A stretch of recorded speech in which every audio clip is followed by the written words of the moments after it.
seniors are our biggest demographic for losses in Canada, and this is what the Canadian Anti-Fraud Centre does, is get out to do presentations for seniors groups. Today we're going to talk about what the CAFC, was the Canadian Anti-Fraud Centre, the background of it. We're going to talk about some of the senior scams, most of the recent scams, and some internet safety tips to help you identify fraudulent pop-ups and emails almost immediately. So who we are. Canadian Anti-Fraud Centre is located in North Bay, Ontario. It is a joint task force made up of the RCMP, the OPP, and the Competition Bureau. Now, most people don't know what the Competition Bureau does, but what they do is they investigate or misappropriation of funds due to misinformation to their customers, and this is all companies. And one of the biggest ones that they've investigated in the last 2 years is the Volkswagen emission scams. And they were sued, Volkswagen, on behalf of Canadians who made a complaint to them in regards to the emissions lying that Volkswagen did. So that's what they did. Now, Canadian Anti-Fraud Centre was first formed by a police officer named Barry Elliott. He was an OPP officer. It was the very first of its kind in the world. And currently, we have 30 full-time staff and 35 senior volunteers. Because of COVID, we are now down to just a staff of analysts and police officers. Most of the senior volunteers have been sent home, and this is a great medium for us to still get out there in Zoom and to talk to people.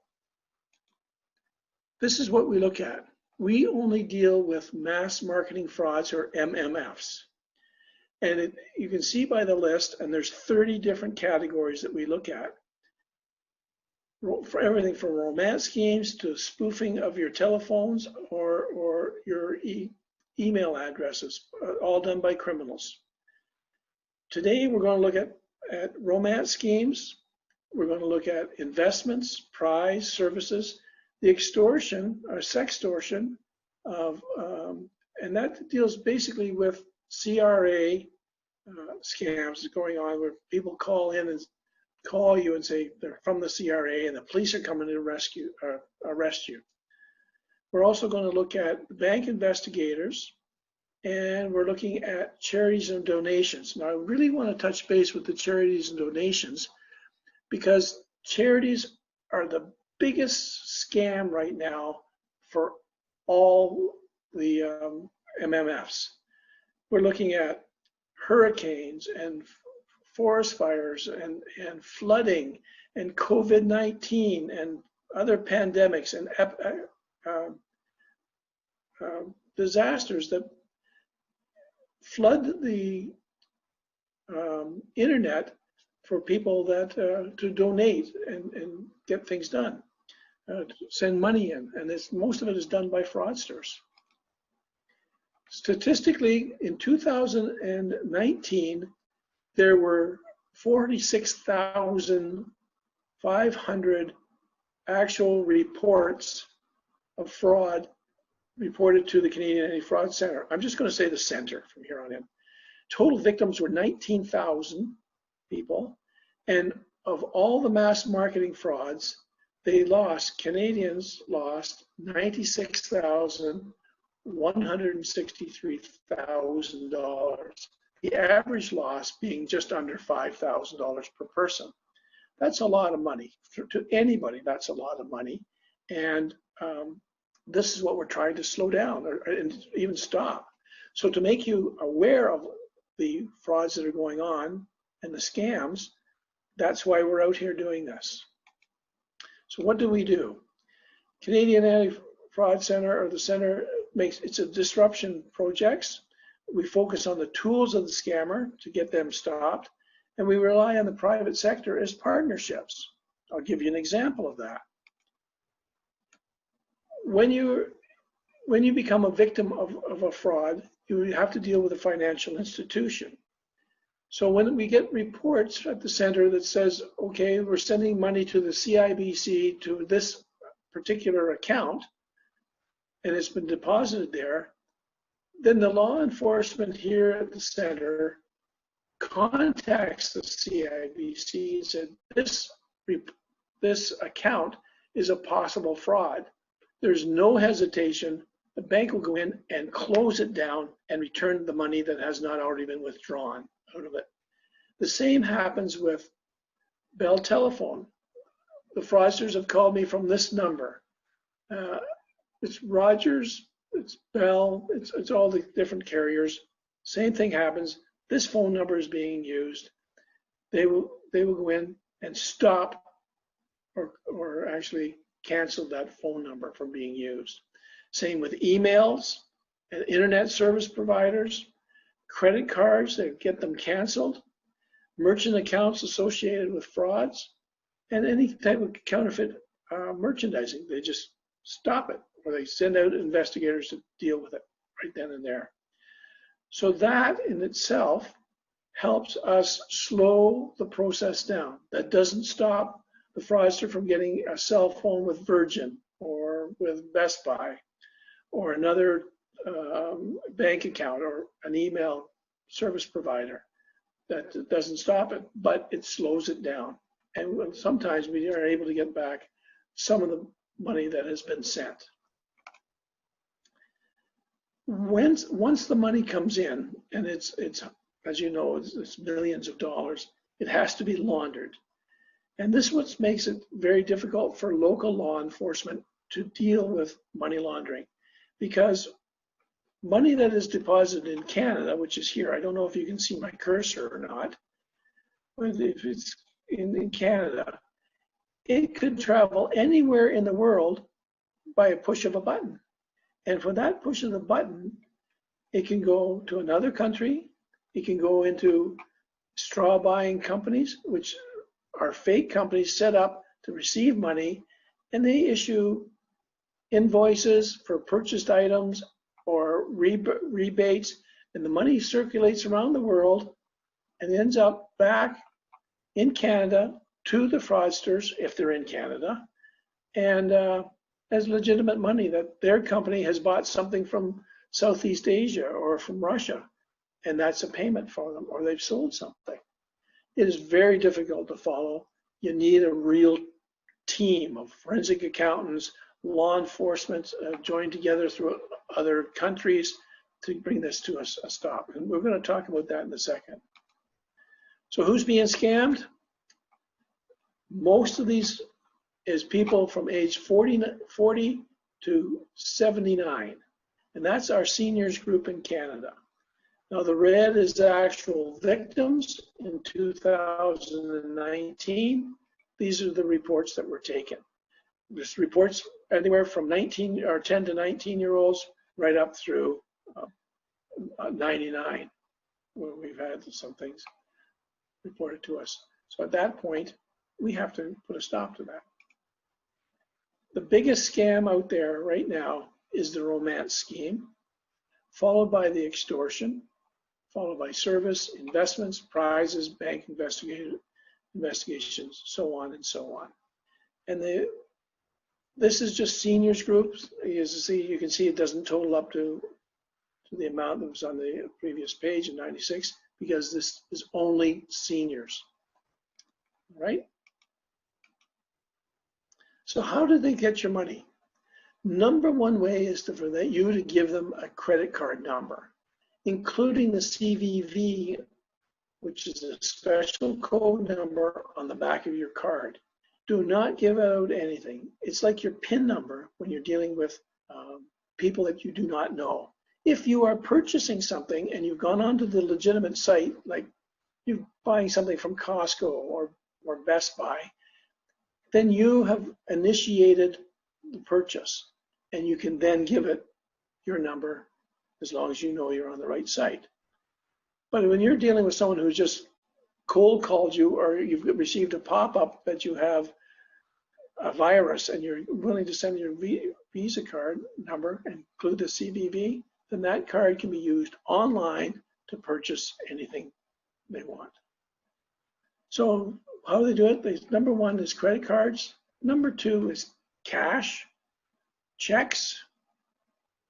Number three is money service businesses like Western Union or those check cashing places. Next is e-transfers, email transfers, and then there's wires. So you can see the first three are the majority of it. So be careful about your credit card by sending out cash, check, or anything like that, or being asked to go to a money service business to send money. That should be a red flag. And we need you to take a second look at that and say, oh, man, maybe this I better take a good look. The problem we have is that it has been estimated that only 5%, of the mass marketing fraud is being reported to the Canadian Anti-Fraud Centre. In that, we have no idea how much money is actually going out. I have heard stories where the police, when you go in and to report it to the police, they say, well, you report it to the Canadian Anti-Fraud Centre, or because there's not too much we can do for you.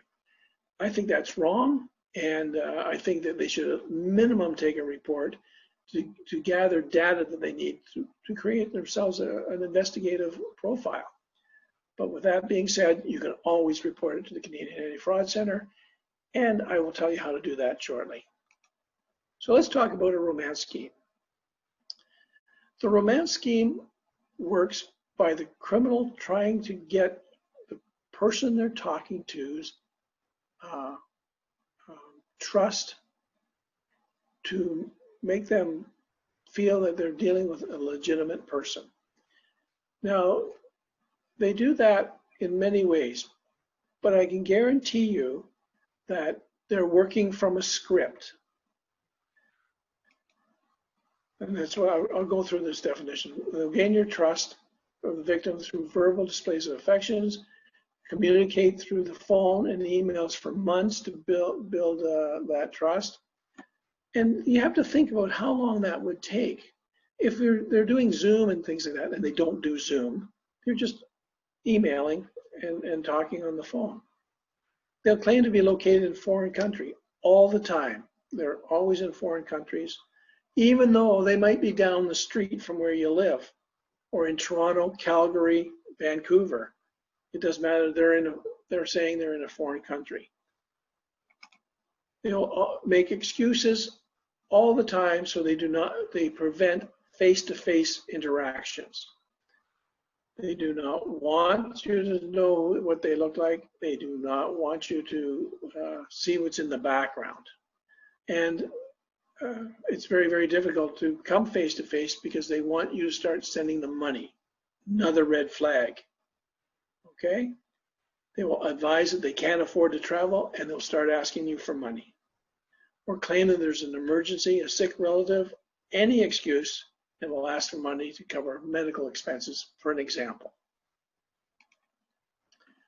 I am a big advocate of Dr. Phil, particularly when he goes after these scammers. I hope anyone else that watches Dr. Phil enjoys those shows as much as I do.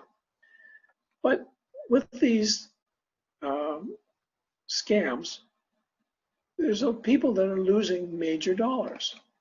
This lady, you may have seen her, she was on Dr. Phil, and she returns as a return guest to talk about her experiences.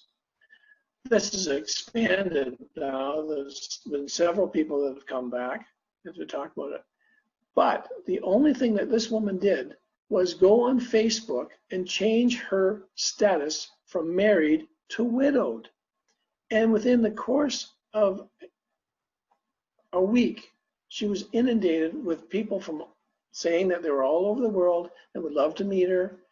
And there's nothing wrong with going to the dating sites and for companionship and meet someone that you want. But there's a lot of scammers out there, and you need to be aware. Problem with this one is she received an email within weeks of talking to a gentleman, and this is what he said. Now let me read this to you. You are my everything. Thank you for loving me the way no one can. You understand me and you know just how to make things right. You will never know just how much I love you, but I will spend the rest of my days trying to show you. And that in itself tells you in a few weeks of someone you've never met face to face how fast they are to try to separate you from your money. She lost $265,000, and that in itself is absolutely atrocious. How about what you see on the internet? Here's an example of stolen photos. You can't believe everything that's being posted online or in Facebook or Instagram is true, because it's not. This man's photo was in 122 different dating sites. When the OPP found, not the OPP, but the FBI found this gentleman, he was astonished, because this is a photo that they stole off Facebook, the criminals stole off Facebook, and he's sitting with his family on vacation someplace. They just pitched that up and said, put it in there. So if you are dating or you're on those dating sites, go to other dating sites to see if you can find the same picture with it. It probably might find it with a different name. Here's a mother-daughter team that were doing this romance schemes, and this is sort of atrocious. This is in the United States also. And they were posing as active duty male U.S. soldiers looking for love, and when they were caught, they were sentenced to 20 years. And part of their incarceration was that they could not use the internet. So what did they do? They trained other inmates how to do this scam, so they would go on the internet and do it and give them some of the money. Some of that money went back to Nigeria. Halton Police issues warnings after woman loses 1.2 million in a romance scheme. Now I've explained the romance scheme to you. That's a lot of money for someone that you've never met. When I was working for ICICI Bank, it's a small bank, and we have a branch in Calgary, Alberta. There was a customer there who would bring money in, and then he would ship it off to CIBC almost immediately. His pension, any extra cash, he was getting money from other sources that would come in. And because we're a small bank, it was recognized right away. So I called the customer and I asked him, first of all, why are you sending your money to another bank? He comes in and it's just gone. He says, well, I'm sending my money to this other Canadian bank because they send money off to a foreign country that there are sanctions against, that we're not supposed to be sending money to. And he's sending money to, he said, to his girlfriend, and she lived in the Ukraine. I thought, that's interesting. So I phoned the bank and said, listen, you're doing this for our customer, but there's sanctions against it. You shouldn't be doing that. Never heard back from them, but I know that our customer got very upset with us. And he called me up and he said, hey, you can't do that. And I said, yeah, we can. This is money laundering. You are moving money for a criminal purpose to someplace that is under sanction. And we cannot do that. Sorry about that. I do apologize.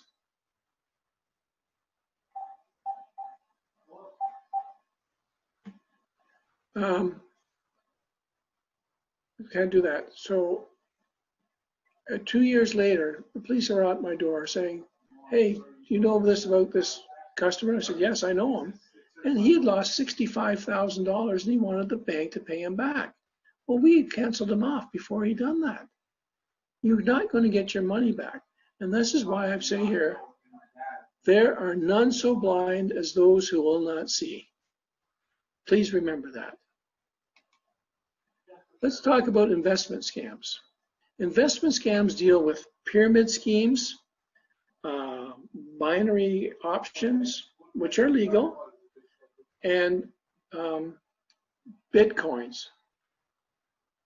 Who's ever seen a Bitcoin? It's a virtual piece of money, and it's traded on the stock exchange.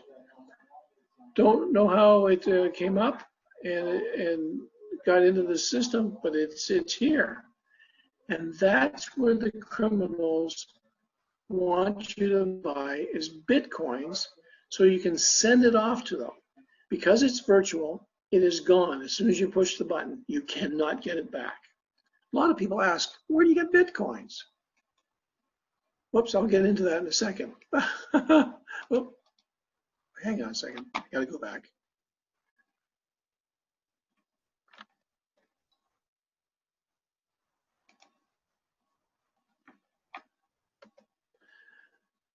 Binary options are just that. You put money into a binary option, but if the stock falls lower than a certain amount, then you've lost all your money. And it always does when it's a fraudulent binary option. You put $1,000 in, and the deal is that if it goes down less than 500, you're wiped out. And when it's a scam, you always lose on that one. Pyramid schemes are just that. The people at the top of the pyramid will get money. People at the bottom lose. Prizes and lotteries. The definition under the criminal code is any false, deceptive, or misleading solicitation advising victims that they have won something, but they must purchase or pay something first before they get their prize. That is not the actual definition. A prize is a prize. You don't have to pay anything for that. But the scammers say you've won in the Spanish lottery, but you have to pay $5,000 up front to the lawyers and for fees and things like that. It doesn't work like that. If you didn't buy a ticket, you do not have an option to get winning any of these prizes. Service calls. This is one of our bigger ones for scams. We got duct cleaning, we got window washing, we've got all sorts of people coming to the doors selling or asking for money. You have to be very, very wary. We had a lady coming to our door one day. She said that she was collecting for Sick Kids Hospital. And my wife gave her some money. And then we watched her leave and go to the next door. I phoned Sick Kids Hospital and they said, no, we don't have door-to-door salespeople. I tried to get the police involved, but unfortunately they were gone before the police got there. But that's how sneaky they are. And the lady was very, very endearing on that door and wanted to help the kids out. So that's how they do it. They're very, very smooth, the criminals. How about all the stuff you get on your computer? Fake calls, Microsoft, Apple, all of them, claiming that you have a virus. Well, Microsoft doesn't deal with viruses.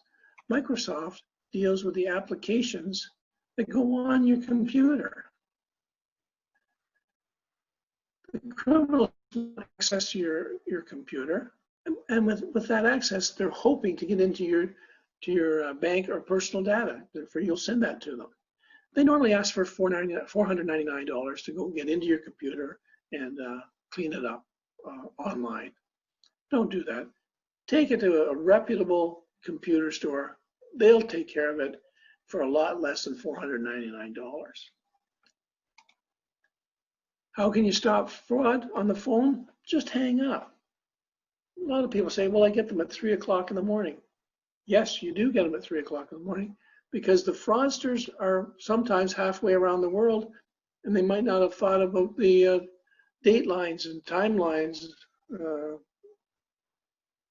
are around the world also. So they're just phoning. Just hang up. And at that point, they might call back, but you'll just get others. And with these phone calls, your phone number is shared. So if you've given out your cards to these people, they share it with somebody else and they'll come at you with a different scam. Timeshares. Timeshare is big if you have a timeshare, not to buy a timeshare, but to sell it. A lot of people sell on eBay, and what they do is they get criminals and fraudsters sending them information saying that they're real estate agents in the area where your condo is located and they'd like to work with you. And if you say okay, then they will send you all the documentations that you need for them to be your proxy when it comes to selling it on your behalf. And when they sell it, you see none of the money. So if you have a timeshare that you're thinking about selling, contact a real estate agent via phone or look them up on the internet. But by goodness sake, check the addresses, check the phone numbers to make sure that they're legitimate, and even have someone maybe that you know in the area of your condo go and see if there is a bricks and mortar type office for them that they're working out of. Here's one that we've all heard of. This is extortion. And extortion is basically an act of violence through threatening and verbal responses. So the biggest one going around now is Canada Revenue Agency, CRA, where you pick up the phone and someone starts immediately yelling at you that you're terrible, you haven't paid your taxes, or you owe $55,000. I'm using that as an example. And at that point, they say, if you've not given us the money, we're going to have the police at your door in a matter of minutes. That is the threat of arresting on something that they're not even there. When I get these calls, I say, okay, tell me where you're located, and I'll meet you at the nearest police station. They normally hang up at that time. Okay? So just be aware of it. Don't try to play with them. You can either just hang up or let them hang up. It doesn't matter as long as you don't send any money. They're also now looking at things for how to get different money from you. So they're looking at prepaid Visa cards.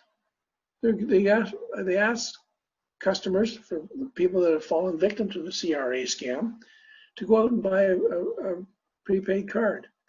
You're not going to send them that card, but you're going to give them the number on the card and the CVV number on the back.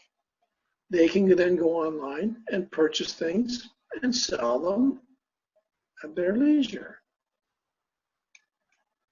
How about this? They got a woman to buy $12,000 worth of for iTunes for a CRA scam.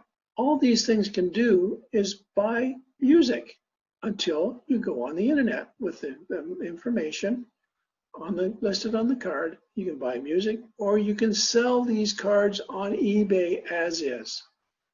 And what they do is, here's the number, here's everything you need, give me $3 for this one. And they give it to them, and they work. Of course, they sell them over and over and over again, and when people try to buy them, they're gone. They've already been used. Bitcoins, virtual currency. I don't know how people got involved with this. It's on the stock exchange. CRA does not take Bitcoins. They take cash or check. That's it. So yeah, be aware of that. Think about when they say go out and buy a Bitcoin, who you're paying. This is not the way we pay CRA. How do you buy one? ATM. Bitcoins and ATMs are now in Toronto. Actually, they're all throughout Canada now. After this presentation, go on the internet and just search Bitcoin ATMs and see where they come up. You go, you open up an account at the cubicle, you buy Bitcoins using your Visa card, and then you can transfer it to the criminal's account. And once you hit go or enter, that's gone. It's gone into virtuality, and nobody knows where it comes out.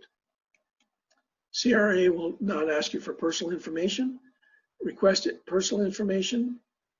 They will not send you a link for a refund, and they will never set up a meeting in a public place to pick up a payment. You're going to go to their office. You're going to send them a check. Bank inspector fraud used to be around when I was a police officer, and it comes down to this.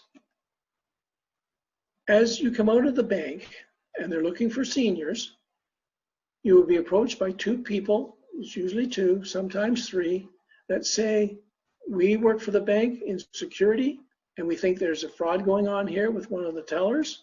Sorry, they're now called customer service representatives. And we're looking for your help.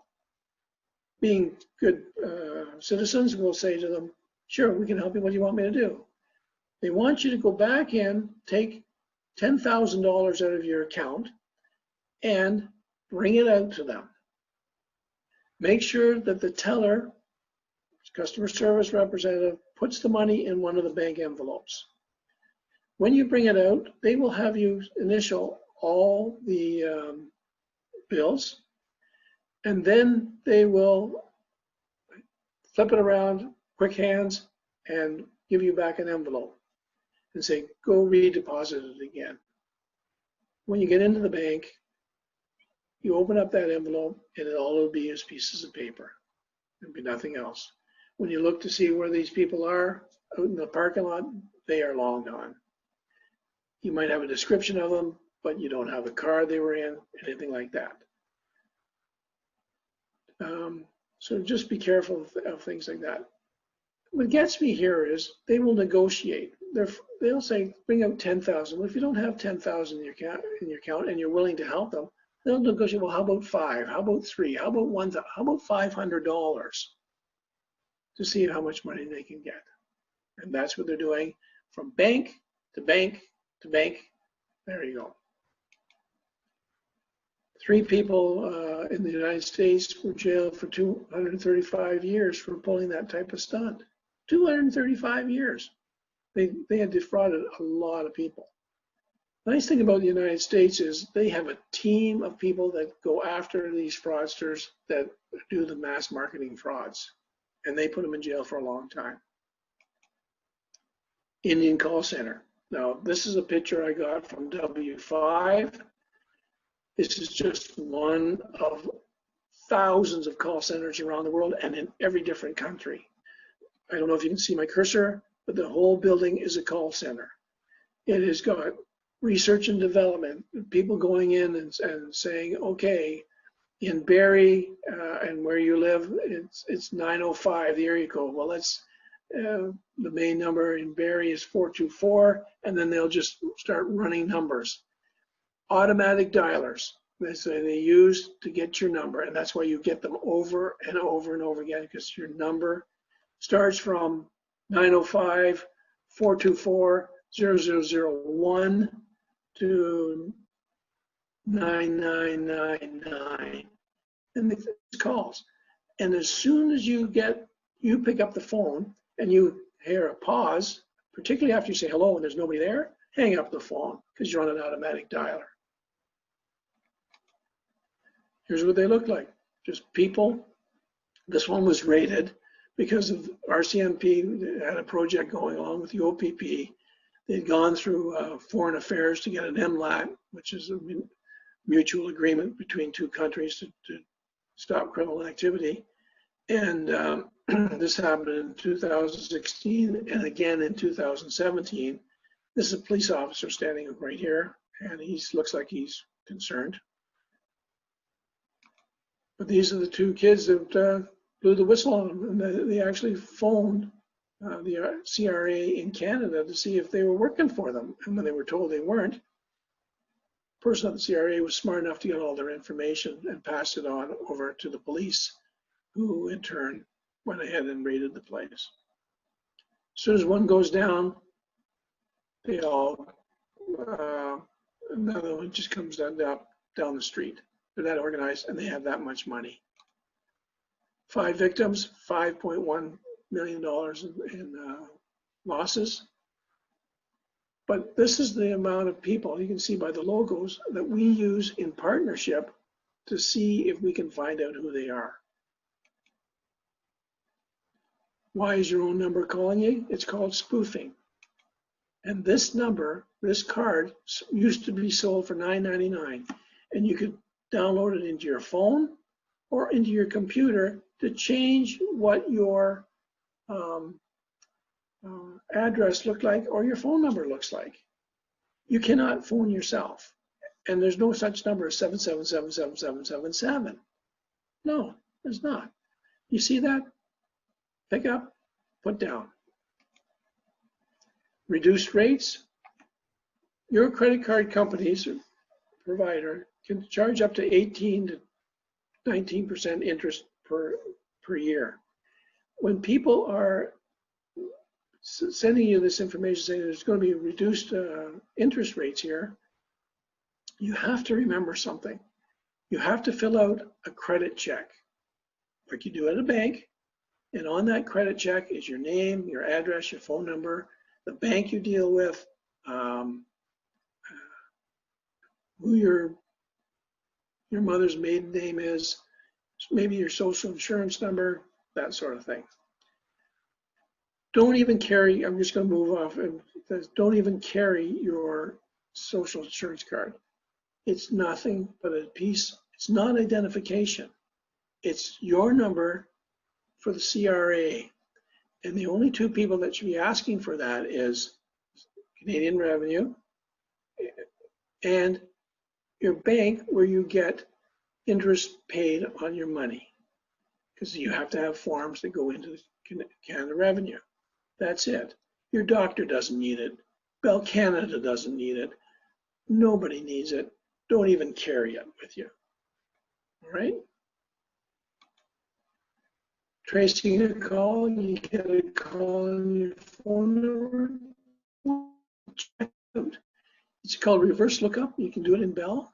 If it has been used as a fraud, they will say right there, this number, be careful, this number has been used for fraud in the past. And there's a lot of other information that can be gleaned there.